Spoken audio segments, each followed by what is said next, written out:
मुझे ये बताइए कि ये नौजवान नस्ल जो है, इसको शादियों के मसाइल इतने क्यों आ रहे हैं? जो आजकल की नस्ल है ना, उनकी अजीबो-गरीब किस्म की डिमांड्स है, जो मैं पूरी नहीं कर सकता। जी, रिश्ते के लिए हैं। कहते हैं नहीं थोड़ी देर के लिए आपको ऑफिस चाहिए। ₹1000 दिए और बोला नीचे से आंटी चिप्स और बोतलें ले आएँ। लो बताओ, ये कोई बात है भला? बड़ी गलत और घटिया बात है। आपने एक लगानी थी। नहीं मैंने लगाई, लगाई मैंने। गुड। मैंने सिगरेट लगाई, नीचे गई और ले आई बोतलें और चिप्स। 500 मैंने जेब में रखे, ₹500 की वो ले आई। मेरा शक यकीन में तब बदला जब मैंने दरवाजे के सुराख से देखा कि भेड़िया मेरी दादी के बेड पे लेटा हुआ है। ले भाई तेरी खुर्शैद आंटी ने वहां से दौड़ लगाई, मैं कराची पहुंच गई। तो दादी का क्या बना? दादी को तो तलाक हो गई थी। तो तलाक क्यों? क्योंकि वो दादा को शक पड़ गया था ना, उन्होंने बोला कि ये आखिरकार भेड़िया तेरे बेड तक पहुंचा कैसे। अब 4 दफा बेवा हुई हैं। अल्लाह न करे तुम्हारे मुंह में खाक। ये क्या बकवास बेहुदा बातें कर रहे हो मेरे शौहर? ये आ गए मेरे शौहर। आपके दौर में और आज के दौर में क्या फ़र्क है शादियों में? कि आपके दौर में शादी बड़े आराम से हो जाती थी, आज के दौर में 100 पापड़ बेलने पड़ते हैं। इसकी क्या वजह है? देखो हमारे जमाने के जो मर्द थे ना, उनका फोर प्ले था। बहुत सादा दौर हुआ करता था हमारा। मैं आपको बताऊं, हमारे दौर में इतनी शर्मो हया होती थी, इतनी शर्मो हया होती थी। मेरी खुद शादी के 10 साल बाद मेरे शौहर से मुलाकात हुई है और माशाल्लाह तब मेरे 2 बच्चे हो चुके थे।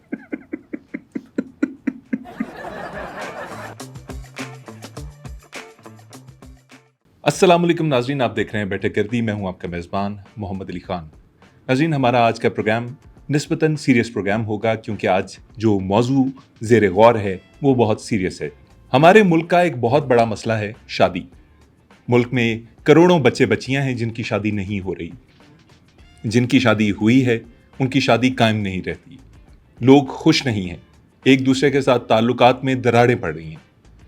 इसकी वजह क्या है? इसके ऊपर लिखते हैं अखबारात भी, बोलते हैं टेलीविज़न चैनल्स भी, बात होती है सोशल मीडिया पर भी, लेकिन हल कहीं नज़र नहीं आता।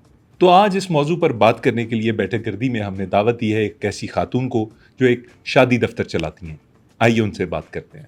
अस्सलाम वालेकुम। वालेकुम अस्सलाम। लेकिन आपका बिल्कुल तारुफ मुझे घटिया और बकवास फजूल किस्म का लगा है। आप शादी दफ्तर की रूह रवां भी बोल सकते थे। चलाती हैं क्या मतलब? मैं माफ़ी चाहता हूँ। नहीं रहने तो, अब तो सबने सुन लिया, अब क्या फायदा, सबको पता चल गया। मैं आपको खुर्शैद आपा के नाम से बुला सकता हूँ? हाँ बोल दो, तुमने कौन सा मेरे साथ रिश्ता करवाना है, बोल दो। आप शादी दफ्तर चलाती हैं? जी, और ये काम करते हुए मैंने कहा कि मुझे 30 साल से ज्यादा का अरसा हो गया है। बहुत सारे रिश्ते जोड़े हैं, बहुत सारे दिल जोड़े हैं मैंने। ये बड़ा मुश्किल काम है, लोगों के आपस में बंधन जोड़ना, शादी करवाना। तो जिम्मेदारी तो बहुत होगी आपके सिर पे। जिम्मेदारियां तो मेरे ऊपर छोटी उम्र से पड़ गई थी। मुझे याद पड़ता है जब मैंने ताज़ा ताज़ा होश संभाला था तो मैं गुलिस्तान जौहर से पैदल, जौहर टाउन यानी कराची से लाहौर पैदल चल के जो है वो दादी को खाना देने जाती थी। दादी मेरी उस वक्त जंगल में रहा करती थी, तो बड़ी जिम्मेदारी थी। और पूरे जंगल के अंदर, अब तो ये शहर शूर बन गया, आबादी हो गई है, लेकिन सारा बेआबान और खाली हुआ करता था जंगल। तो मैं अकेली अपनी दादी को खाना देने जाती थी और पूरे जंगल के अंदर मेरी दादी का ही अकेला घर था वहां पर। आप रोजाना कराची से लाहौर आया करती थी जंगल में अकेली, आपको डर नहीं लगता था? नहीं नहीं, डर डर वाला लफ्ज तो तुम्हारी खुर्शैद आपा ने रखा ही नहीं अपनी जिंदगी में। किसी की पूरे जंगल में हिम्मत नहीं होती थी कि मुझे यूं जरा तभी टच कर जाए। भाई मैं ब्लैक बेल्ट अपने साथ रखती थी, समझ आई। दूसरी बात ये कि जो आना जाना मेरा होता था ना रेगुलर बेसिस पे, तो जंगल में काफी जो वहां पे जानवर थे वो मुझसे मानूस भी हो गए थे, तो दुआ सलाम भी हो गई थी। लेकिन एक उनमें एक भेड़िया था हरामी किस्म का। मुझे लगता था कि ना वो मुझे स्टॉक करता है। और आपको पता है कि, और आपको पता है जो आंटियां होती हैं उनकी छठीस बहुत तेज होती है।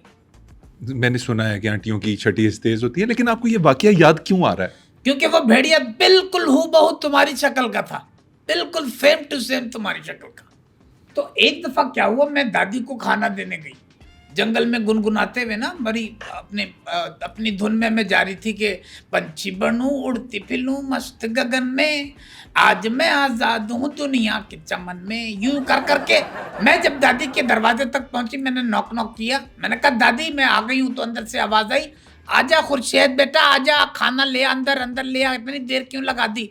लो भाई, जब मैंने वो आवाज सुनी ना मेरा माथा ठनका। मैंने कहा ले भाई खुर्शेद, ये तेरी दादी की आवाज तो नहीं हो सकती।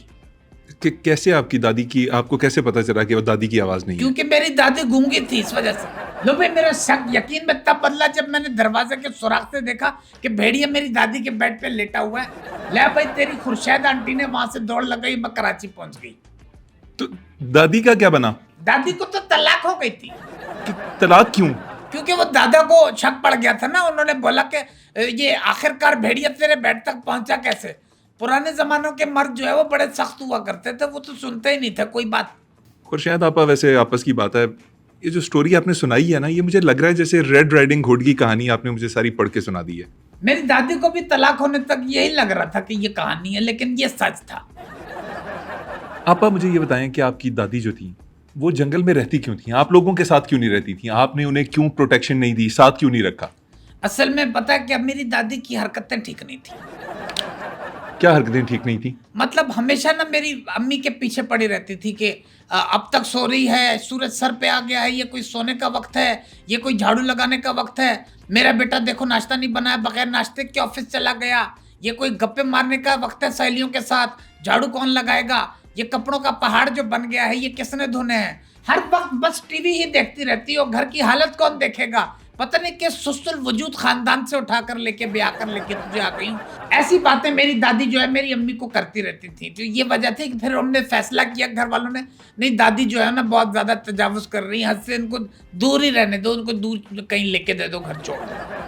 मतलब ये ही वो रीजन है कि जिसकी वजह से आपने दादी और दादा को जंगल में शिफ्ट कर दिया? नहीं, दादा शिफ्ट नहीं हुए, सिर्फ दादी शिफ्ट हुई थी। तो दादा कहाँ है? दादा तो चले गए थे, दादा चले गए थे और सिर्फ वहां पे दादी अकेली रहती थी। दादा चले गए थे?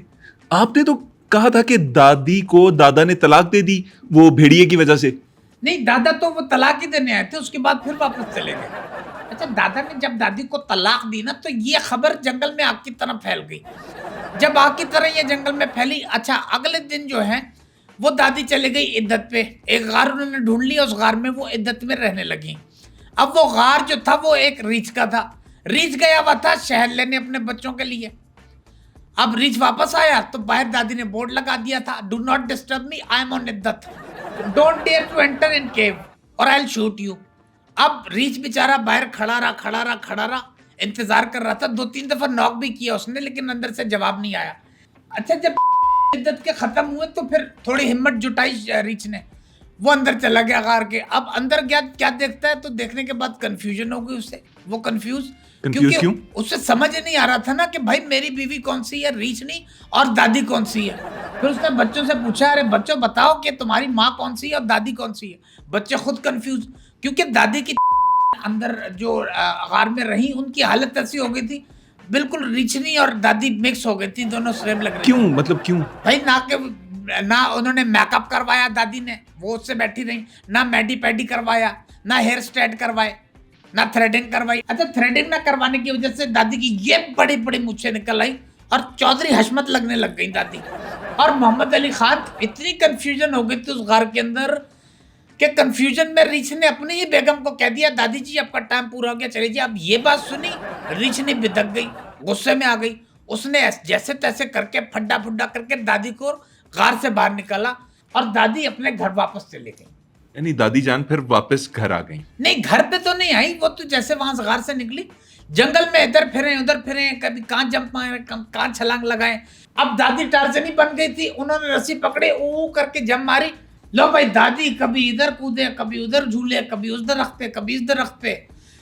अल्लाह का ये करना हुआ कि एक दफा दादी ऊ करते हुए जा रही थी टार्जनी की तरह, रस्सी टूटी और दादी सीधी घड़ियाल के मुंह में। घड़ियाल कहाँ से आ गया? दादी का वक्त पूरा हो गया ना, इसीलिए तो कहते हैं ना घड़ियाल। उसको हो सकता है उसका टाइम सेट किया वो घड़ियाल ने। ये जो घड़ियाल मगरमच्छ टाइप का जानवर होता है? हाँ, इसने किसी का टाइम सेट किया होता है ना, इस वजह से हो गई हो। मतलब वो जो जानवर होता है घड़ियाल, जो मगरमच्छ टाइप का होता है, वो नीचे ही था रस्सी के, और दादी ऊपर से गिरी और सीधी मुंह में घुस गई। हाँ, जो मैंने देखा तो मुंह में ही घुसी थी, और कौन सा कहां से घुस सकती हैं। तो मतलब दादी मर गई? ये हमारा ख्याल है कि दादी मर गई। हो सकता है घड़ियाल के अंदर उन्होंने कुछ सेटिंग बना ली, क्योंकि दादी पूरे दिनों की है अपने में।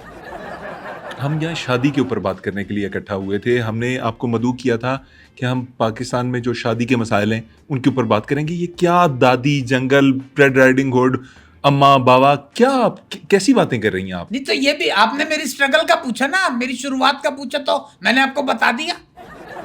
आपने अब तक कितने रिश्ते करवाए? रिश्ते तुम्हारी खुर्शीद आपा ने बहुत करवाए, बहुत रिश्ते करवाए। ये अपना तुम उठा लो, सानिया और शुएब मलिक, इनका रिश्ता किसने करवाया था? मैंने करवाया था। और ये सोच के करवाया था चलो दो मुल्कों के, दो देशों के बीच में प्यार बढ़ेगा।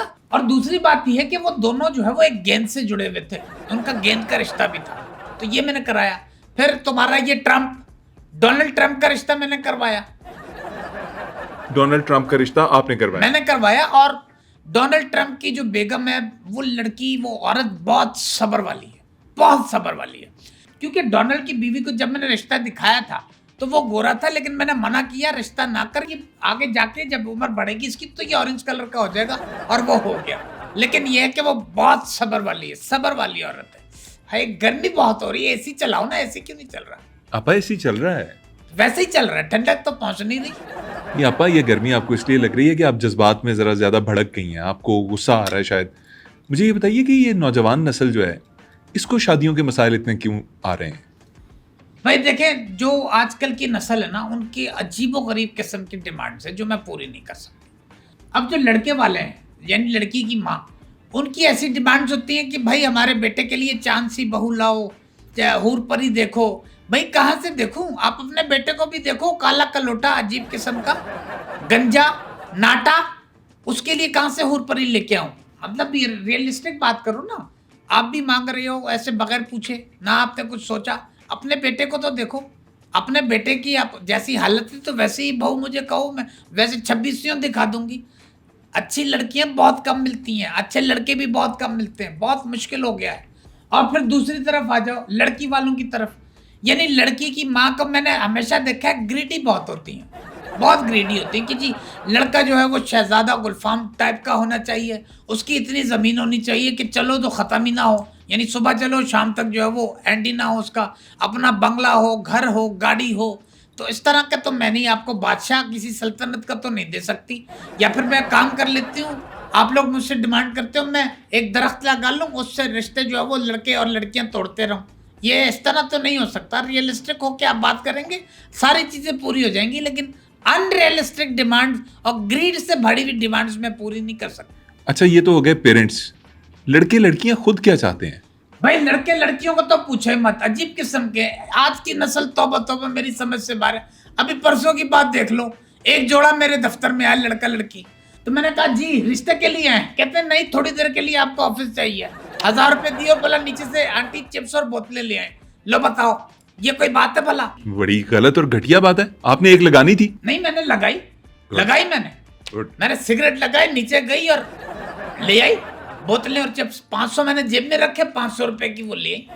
और क्या क्या वाकयात हुए हैं आपके ऑफिस में? अब उस दिन की सुन लो। हफ्ते भर पहले मेरे दफ्तर के अंदर एक बुजुर्ग शहरी आए। मैंने कहा जी बुजुर्गो, रिश्ते के लिए आए हैं? बोलते हैं जी रिश्ते के लिए आए। तो मैंने पूछा बेटी के लिए या बेटे के लिए? कहते हैं नहीं मुझे अपने लिए चाहिए। तो मैंने देखा उनके लिए लड़की, मैंने देखी, क्योंकि मेरा काम है रिश्ते कराना। तो मैंने शोबिस की ही एक खातून देखी, लड़की देखी, मैंने उनसे रिश्ता करवा दिया।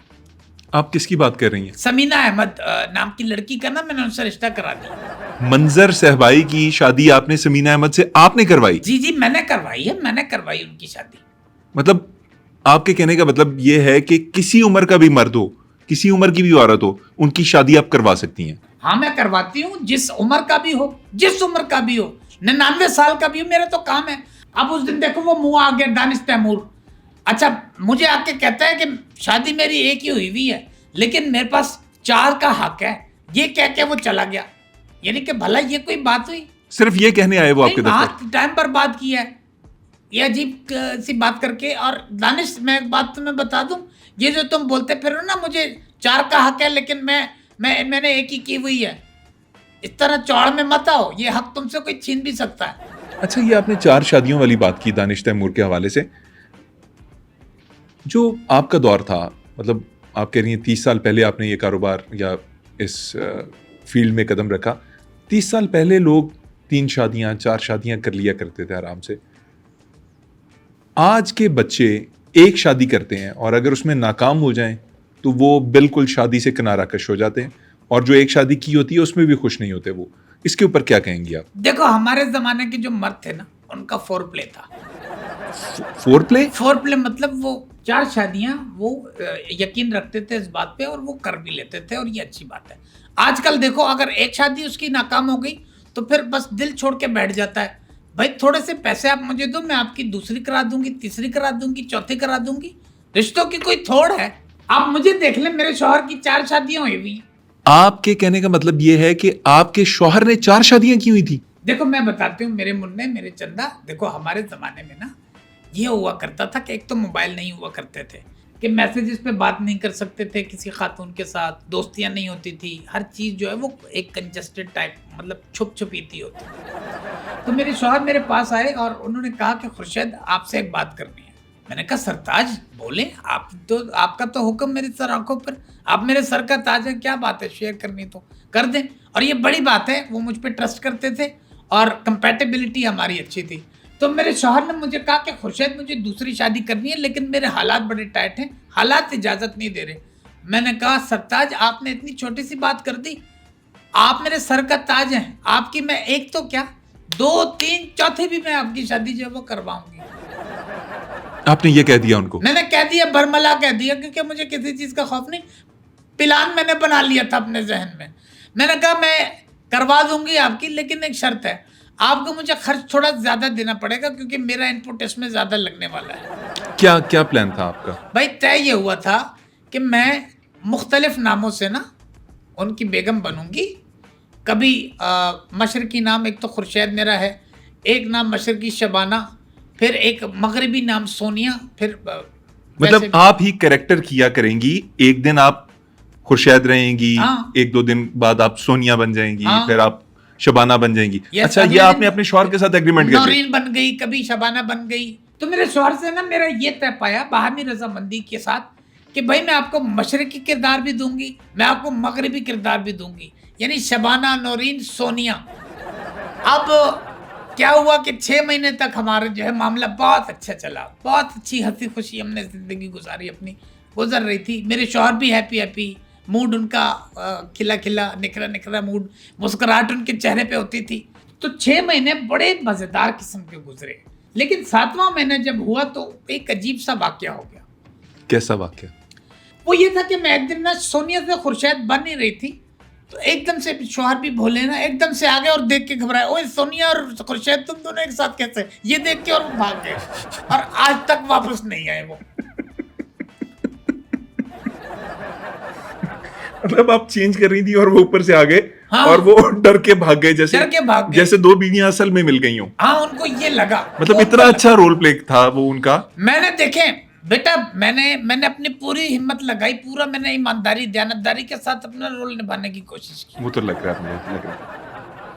चलें, मतलब तो ये कुर्बानियां हैं तुम्हारी खुर्शीद आपा की, ऐसी मतलब आप शादी मैंने नहीं चलाई। मतलब मैं ये सोच रहा हूँ कि अगर खुदा ना खास्ता आपके शौहर उस दिन भागे और किसी चीज के नीचे, गाड़ी के नीचे आ गए या उनका इंतकाल हो गया, तो आप 4 दफा बेवा हुई हैं। अल्लाह ना करे तुम्हारे मुंह में खाक, ये क्या बकवास बेहुदा बातें कर रहे हो? मेरे शौहर ये आ गए, मेरे शौहर वो हो गए। नहीं, आप कह रही हैं ना वो वापस नहीं आए कभी। नहीं, तुमने एक बेहुदा घटिया बात की है मेरे शौहर के बारे में। वो वापस क्यों नहीं मेरे शौहर आए? के बारे में एक लफ्ज नहीं कहना। मैं अपने शौहर से बहुत प्यार करती हूँ, I love him, I really love him. तो वो वापस क्यों नहीं आए आपके पास? भाई हो सकता है किसी गिल्ट में जी रहे हूँ, इस वजह से वापस नहीं आए। चलें, छोड़ें इस वाक्य को, आगे बढ़ते हैं। खबरदार जो आगे बढ़े, मैं तुम्हारी माँ की उम्र की हूँ। कैसी बात, घटिया गलीज इंसान। कैसी बातें कर रही हैं? मैं प्रोग्राम को आगे बढ़ाने की बात कर रहा था। अच्छा, वो मैं कुछ और समझ रही थी, क्योंकि आजकल की नौजवान नस्ल बहुत ही पटरी से उतरी हुई है। जी जी, मुझे बहुत उतरी हुई है। अच्छा, ये बताएं कि शादी को बचाने नशे तमाशे इनसे करवा लो, बेहुदा हरकतें इनसे करवा लो, ऊट पटांग चीजें इनसे करवा लो, ये सारा किया धरा। जिस तरह ये मीडिया आगे बढ़ा ना, सबसे ज्यादा तो मैं आपको बताऊं, ये लोगों को, ये जो जेंजी है ना, जो नौजवान नस्ल है, इनका दिमाग ये ड्रामों ने खराब किया। जी, ड्रामे में दिखाते हैं एक बीवी अपने शौहर पे चीख चीख के बात कर रही है, ओए तुझे शर्म नहीं आती, तू मुझे ले जा, तू मुझे छोड़ दे, तू मुझे ये कर दे। ये क्या माशरे को दे रहे हैं? और राइटर को तो बोलूंगी, सबको नहीं बोल रही, जो अच्छे राइटर हैं, जो पूरे राइटर इस तरह की माशरे में बिगाड़ का सबब बन रहे, उनको बोलूंगी शर्म करो, तुम लोग के दिमाग के अंदर पता नहीं क्या खन्नास भरा हुआ है। हमारे माशरे के लड़के लड़कियों को, रिश्तों को तुम उजाड़ने की कोशिश कर रहे हो। ये क्या माशरे को तुम बिगाड़ रहे हो? अपना खन्नास साफ करो, दिमाग का जो तुम लोग के आपा मैं मगज उसी में है। तरफ आपा मैं उसी नहीं, मुझे तरफ बोलने दो मोहम्मद अली खान, हमारा नुकसान हो रहा है, जी बिल्कुल हमारा है। नुकसान हो रहा है। नहीं, नुकसान तो पूरे मुआशरे का हो रहा है आपा। बच्चों की शादियां रुकी हुई हैं। मैं आपसे नहीं मोहम्मद अली खान, मुझे बोल लेने दो, आज बोल लेने दो। हद अच्छा, हो गई किसी आप- चीज की। चलें आपा गुस्सा ना करें और आराम से बैठ के सोच के मुझे बताएं कि ये जो बच्चे बच्चियों की शादियां हैं, इनमें दरारें किस वजह से आ रही हैं? क्यों शादी नहीं चल पाती? देखो, दो चीजें हैं जो बिगाड़ पैदा कर रही हैं, क्योंकि इन दोनों चीजों पे लड़के लड़कियों का कंट्रोल नहीं है। वो दो चीजें क्या ये हैं? अगर इस पे काबू पा लेना तो रिश्ता कभी भी खराब ना हो। कौन सी दो चीजें? देखो, एक तो लड़कियों को कहूंगी कि वो अपनी लल्लो पे कंट्रोल करें। अपनी लल्लो बहुत कम, जितना ना ही चलाओ तो बेहतर है। और लड़के क्या करें? लड़के भी अपनी लल्लो पे कंट्रोल करें, वो भी ना चलाएं। इनको भी कहूंगी, क्योंकि दोनों की जब जबानें चलती हैं आपस में, तलाक तक बात चली जाती है, मामला तभी तो खराब होते हैं। सही है। आपके दौर में और आज के दौर में क्या फर्क है शादियों में? कि आपके दौर में शादी बड़े आराम से हो जाती थी, आज के दौर में 100 पापड़ बेलने पड़ते हैं। इसकी क्या वजह है? देखो बेटा, मैं तुम्हें सीधी बात बताऊं, हमारे ज़माने में ना बड़ा सादा माहौल हुआ करता था और खाने भी सादगी वाले होते थे। जैसे लड़की जो है वो बड़ा अच्छा दाल चावल बना लेती थी, बहुत अच्छा जो है ऑमलेट बना लेती थी, बहुत अच्छी किस्म के सालन बना लेती थी, मुख्तलिफ़ किस्म के, भिंडी बड़ी अच्छी बनती थी। मतलब ये वो डिशें हैं जो बाकायदा जो सिखाई हुई होती थी और बड़ी आसानी से बन जाती थी। 5-6 किस्म की 5-6 किस्म की इससे डिशेस भी होती थी। ज्यादा, इससे भी ज्यादा। वो तो 5-6 किस्म बहुत कम बोल रहे हो, लेकिन अब जमाने में जो है ना वो बदलाव आया हुआ है। लड़के की जो माँ है, जब वो लड़की देखने जाती है तो उससे सवाल करती है, भाई तुम इधर उधर के सवाल कर लो, हैं कि तबीयतन कैसी हो, क्या है मिजाज, फलाना, ये पता चल जाता है। लेकिन वो उनसे पूछती है, भाई चाइनीज़ बना लेती हो, कॉन्टिनेंटल बना लेती हो, ताइवानी बना लेती हो, स्वीट डिश में तुम्हें बसबोसा आता है, रसमलाई रसगुल्ला बना लेती हो। मतलब आप ये क्या चाह रही हैं? आपको खानसामी चाहिए या दुल्हन चाहिए? दुरुस्त कह रही हैं आप। मतलब जितने खानों के नाम आ गए हैं, हम एक्सपेक्ट करते हैं कि वो जो बहू आ रही है वो सब बनाना जानती हो। हाँ, अब जरूरी थोड़ी, आप कौन से इतने जो है वो बाहर मुल्क में रहने वाली जो है वो औरत, ये अपने आप को, बेटे को आपने परवान चढ़ाया है, जो जिसको बचपन से आपने ये सारी तमाम डिशें खिलाई हैं। हाँ जी, फूड पांडा आपने तो कभी देखे भी नहीं होंगी, देखी तो क्या आपने सूंघी भी नहीं होंगी। अगर आपको चाहिए ना इतने खाने बनाने वाली, तो भाई माजरत के साथ मैं आपको बोलूंगी, आप उस बहू को छोड़ें जो लड़की आप देखने गई हैं। आप अपने बेटे के लिए ना डिलीवरी बॉय ले लें, उससे करा दें शादी, जो खाना ला के देता रहे अनवा अक़साम का। अच्छा, और क्या प्रॉब्लम आपको नजर आता है? और दूसरी सबसे बड़ी वजह मैं आपको बताऊं, अब ये लड़कों के लिए है। लड़कों के लिए ये है कि ये जो काना दज्जाल है ना, ये बहुत कुत्ती चीज़ है, बहुत कुत्ती चीज़ है। आप शादी के बाद यूं लेके घुस जाते हो रूम में, अपने बेड पे चले जाते हो, अपने फलाना बेगम क्या कर रही है, बेगम ये कर रही है, बेगम वो, आज हम बेगम और हम ये करने जा रहे हैं, हम ये करेंगे। ये चीज़ें बंद कर दो। ये चीज़ें भी नुकसान देती हैं, रिश्तों को बर्बाद करती हैं। ये जो आप अपने अंदर जो है वी लॉकर बने हुए हो ना, हमें तो इस चीज़ की समझ ही नहीं थी। बिल्कुल। इतने आप बेशर्म हुए हुए हैं कि कैमरा खोल के मोबाइल का आप कहीं भी चले जाते हैं। भाई किस हालत में है, कोई क्या कर रहा है, घर की प्राइवेसी नहीं लीक करनी चाहिए, दिखानी नहीं चाहिए। करोड़ों लोगों को आप अपने घर का माहौल दिखा रहे हो खुले में, लेकिन क्या हो रहा है, डॉलर आ रहे हैं, आपको मजा आ रहा है। ये बंद कर दें, ये हमारे इक़दार नहीं है, कोई हमारे मशरे के इक़दार है, उनका आप पास रखे। कोई शर्म करो, ये वीलॉग अपने फैमिली को आप दिखा रहे होते हो, shame on you, shame on you. मर के डूब जाना चाहिए आपको, बल्कि डूब के मर जाना चाहिए। अजीब किस्म कमाश के लोग आ गए। हमारा दौर था मोहम्मद अली खान बेटे, बहुत सादा दौर हुआ करता था हमारा। मैं आपको बताऊं, हमारे दौर में इतनी शर्मो हया होती थी, इतनी शर्मो हया होती थी। मेरी खुद शादी के 10 साल बाद मेरे शौहर से मुलाकात हुई है और माशाल्लाह तब मेरे 2 बच्चे हो चुके थे। ये होती है शर्मो हया, ये होती है मशरक की इक़दार। लेकिन आजकल आवे का आवा बिगड़ा हुआ है जी। आप अजीब किस्म के मॉडर्न हुए में, कोई तरीक़ेकार ही नहीं है लाइफ में, कोई ऐसी कोई बात ही नहीं है। मोबाइल उठाया कहीं भी घुस गए। आपने बिल्कुल सही कहा। नहीं, मैंने जब भी बात की है, मैंने हक की बात की है। मोहम्मद अली खान बेटे, मैं कोई गलत बात नहीं कहूंगी, बिल्कुल गलत बात और मैं लोगों को भी कहूंगी कि अगर रिश्ते की आपको जरूरत है, अच्छे रिश्ते मेरे पास है, आपको मैं एड्रेस बता देती हूँ। जोड़े वाला पुल है, जोड़े पुल के आपने नीचे आपा आना, क्या कर रही वहां हैं? 2 चर्सी आपा बैठे होंगे, वहां नहीं जाना। आपा आप नहीं उसकी बता सीध सकती में इसे, आप आपा नहीं इस तरह से आप अपने आप को एडवर्टाइज नहीं कर सकती हमारे शो पे। लोग जिन्होंने राब्ता करना होगा वो आपसे करते रहेंगे, प्लीज आप इस तरह नहीं से तो मुझे नहीं मुझे किस चीज का फायदा ओ हुआ भाई जब आपने आपका हम बुलाया? बता देंगे, आपको वैसे शोहरत मिलेगी इससे, आपने बड़ा लोगों को चलो मेरा नंबर तो लिख कर नहीं दो नहीं ना। नहीं मैं कर दूंगा, वो नीचे कमेंट्स में लिख देंगे हम आपका नंबर। आप प्लीज आप सब्र करें, मुझे प्रोग्राम खत्म करने दें। नाज़रीन, ये तो थी खुर्शेद आपा जिन्होंने हमें आज जंगल में रहने के तरीके बताए, शादी के असूल बताए, किस तरह से ज़िंदगी गुजारनी है, वो तमाम तरीके बताए। इस तरह के और गेस्ट भी हमारे पास आते रहेंगे। आप हमारे प्रोग्राम को लाइक कीजिए, हमें सब्सक्राइब कीजिए और बेल नोटिफिकेशन को ज़रूर दबा दीजिए ताकि आप तक तमाम नई नोटिफिकेशंस पहुंचती रहें। इसके साथ ही हमें इजाज़त दीजिए। अल्लाह ने के पान। ये देखो अली मोहम्मद खान बेटे, ये एक कितनी प्यारी लड़की है, ये है क्रिस्टीन। जी अमीर बाप की बेटी है ये, अपनी इकलौती वारिस है जायदाद की, बहुत पैसा है इसके बाप के पास, 65 साल की है, बहुत अच्छी है और अच्छी जिंदगी गुजरेगी तुम्हारी। आपा मुझे नहीं करनी शादी। क्यों? इतना अच्छा रिश्ता तो दिखा रहे हो तुम्हें, और हैवी पार का